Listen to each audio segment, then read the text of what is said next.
Get going. Okay, so we are recording. Hello, everybody. So this is my first interview I have set up for my little series that's starting this year. And today we have a beautiful and inspiring healer and yogini named Theresa Widmann, who is the owner and director of Anahata Yoga and Healing Arts in Kingston.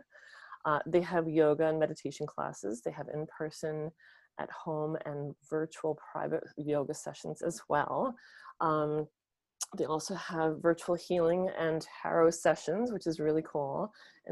And Theresa also has a weekly radio show on Radio Kingston. So hi, how are you doing? I am great. Thanks so much for having me. Yay! Thank you so much for being here on my first interview. So this is like a big deal for me, and I appreciate you jumping on with us. I'm going to keep these kind of brief. I don't want these to drag on. This is not going to be some sort of giant high production podcast thing, but I'll start with my first question.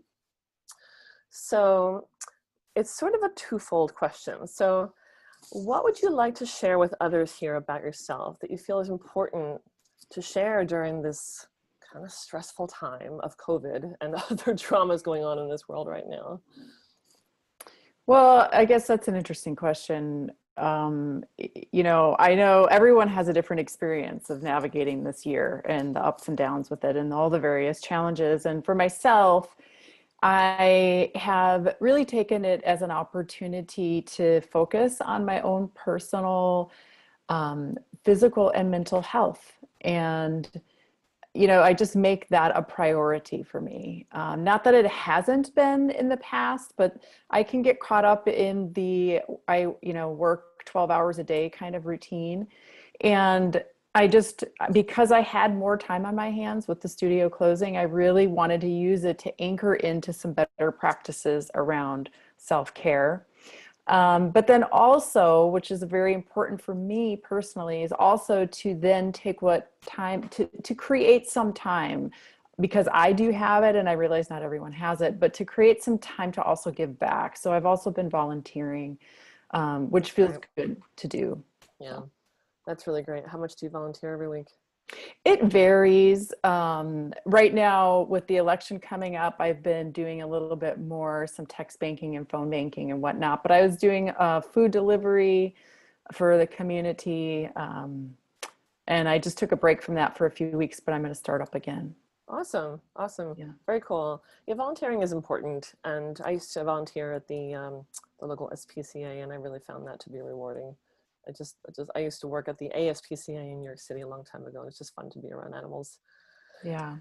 So as far as like helping others, what would you feel like is your best practice that you do to de-stress for your own personal energy?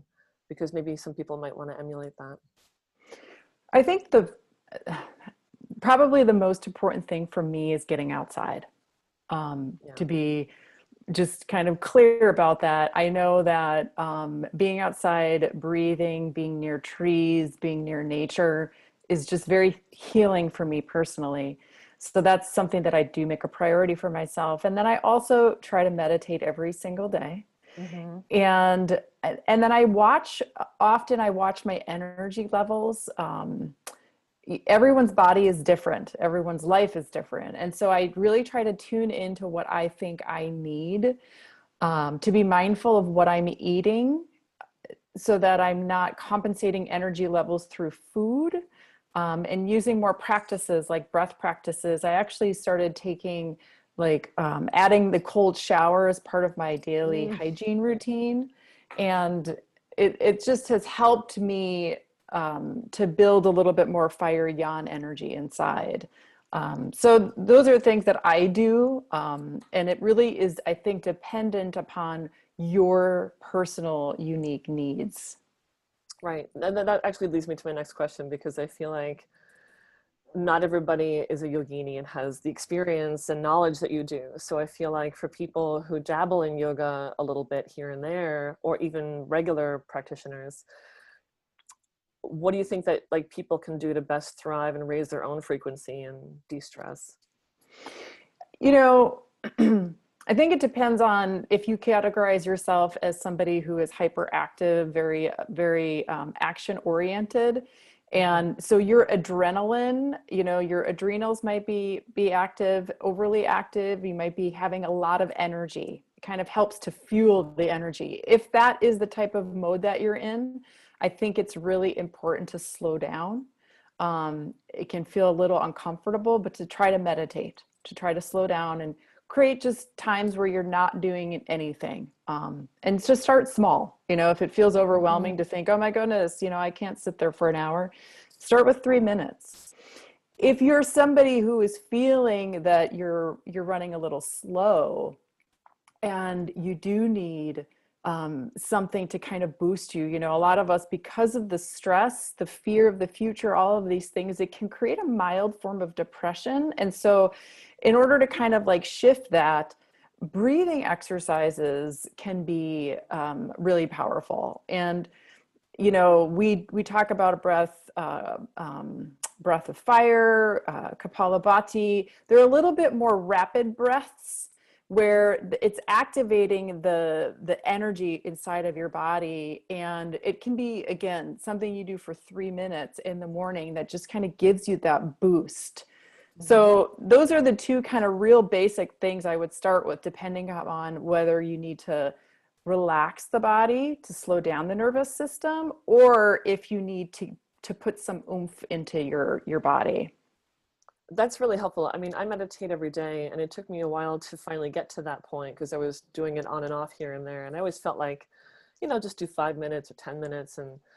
And then I finally got into it for real, and I got into a group, and we're doing it every day. We have a little Facebook Messenger group to keep us accountable. So we're always like, we chime in that we did it that day. So that helps to actually have a little group.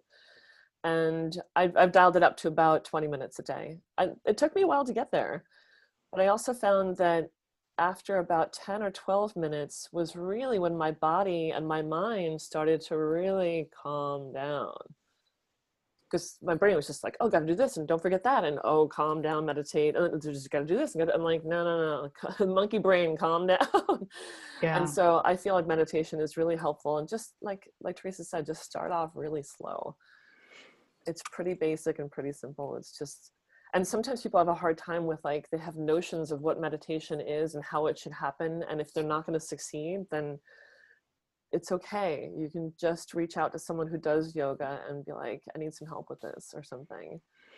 Yeah. And I honestly, for me, meditation changes. Sometimes it is about quieting the mind, and sometimes it is just about sitting consciously and not looking at my phone or not looking at a computer, not doing anything. It's just about sitting, and you can just be looking outside the window. So it can take many different forms. And I think you bring up a good point, especially during this year, considering everything that's going on and how much our lives have been potentially turned upside down. To not judge yourself is one of the best things that you can do. To know that you are doing the best that you can in any given moment, and to just stay focused on that, doing the best that you can right now. Exactly. No, I think that's perfect. And I like what you said about the little bit of mild depression, because I started noticing that I was slipping into that here and there. I don't tend to suffer from depression, and I know some people who do, so I've heard about what it feels like. And I've been getting these like lulls in energy and this sort of like feeling very down, and it's not super severe, but I was like, what's this? I'm like, am I just tired? Like, what's going on here? And so just being aware of that is really helpful. So I'm glad you brought that up, because a lot of people, I'm probably like almost everybody's probably dealing with it on some little level here and there, because it's been a stressful year. Yeah. And it's okay to have a little, to be in the depression, to let yourself experience it. You don't have to try to push it away. Yeah. But when it lingers longer than it's useful, that's when you may want to try to shift it into a different feeling, but it's not to ignore it or just suppress it. Right. It is, and that kind of going back to the idea of meditating, sometimes that's just what meditating is for, is to slow down enough so that we can actually hear what we need.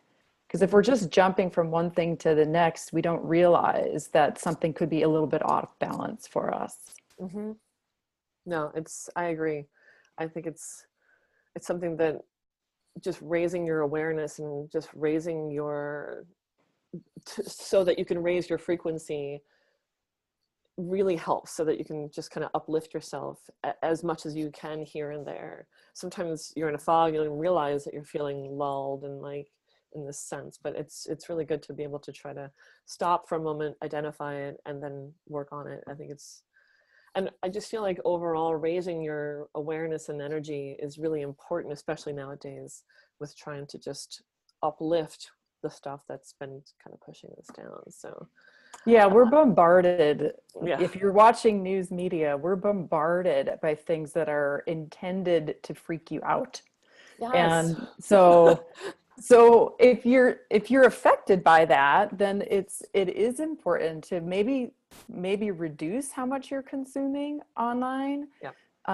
But to also counteract that, balance that by doing things like meditating or breath work or anything physical, art, painting. It could be just something that gets you into a place of of